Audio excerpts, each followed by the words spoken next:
song. Yeah. Romantic reggae song. Yeah. I'm gonna do it right here, right now. Pia mazeta kwa tunakuchanua.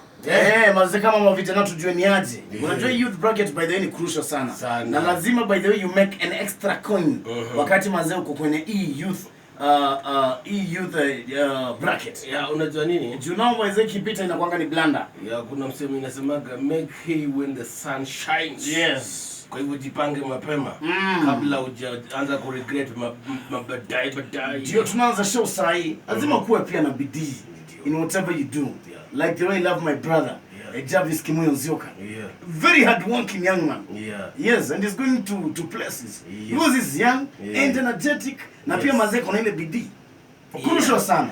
Kesho is a special day because ilikuwa isha kwa ruzo kutoka kwa kalenda. Nini unakumbuka about Moi? What do you remember about Moi? Maziwa ya Moi nilipata kama ina fade out. Nikiingia class 2 ndo iliisha. I'm talking about the Moi day now because it's officially back tomorrow. Yeah, it's back. So now I'm talking about the Moi as a person. We are talking about the second president. The second president of the Republic of Kenya. Yes. Daniel Toroitich Arap Moi. Maziwa yake ilisaidia watu sana. Baba Gidi. Yes. Maziwa kikasa. He was a no-nonsense guy. Ule by the way kwa mseo. Nakumbuka walikuwa ma ministers wakati walikuwa naitwa hivyo. Walikuwa naongea kama wame lean down mbele yake wakibonga na yeye. Alafu kuna zile songs zilikuwa zimeingiana kila mahali. Tawala Kenya, tawala. Tulikuwa tunajua kitu moja by the way. News ikianza za KBC. Lazima item ya kwanza Rais Daniel Toroitich Arap Moi. Yes. Leo alikuwa kwa kanisa ya Kabarak na akatoa mchanga. Nakatoa mchanga. Nakatoa mchanga. Leo amefungua hospitali inaitwa Moi Referral Hospital. When we talking about Moi, tunakumbuka sana mambo ya Harambee. Maharambee Moi ndiye amekuja nazo sana. The retired president alikuja nazo.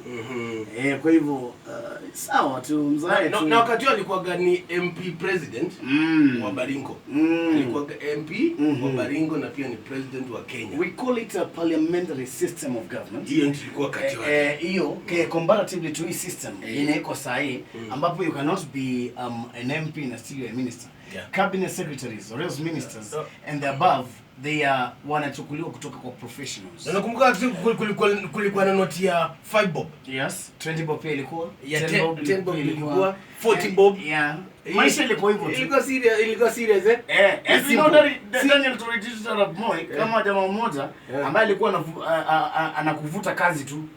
Ukiwa even in a state function. Ilikuwa ni saa 7. Yes. Maministers wote walikuwa wanangoja saa 7. Unasikia tu umefutwa ukiwa tu kwa lunch. Unapata bodyguard ameishia. Musalia Mudavadi was a victim of the same.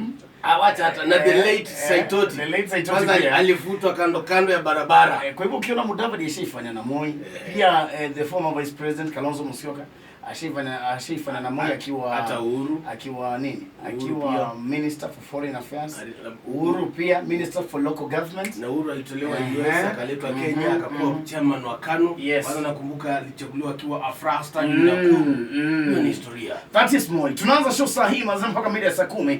Kama kawaida mazee inakuwa ni ile show bora tena zaidi. Mimi naitwa the most crucial DJ Momwakis Niko Nyama. Ukitaka kubonga na siku kupitia SMS line ni 21992 alafu FB ni Adhiani FM iPhone wasaito vina itu. Mimi naitwa Stano Pupa Simba. It's Adhiani FM at Niko Nyama kwenye Twitter na Instagram.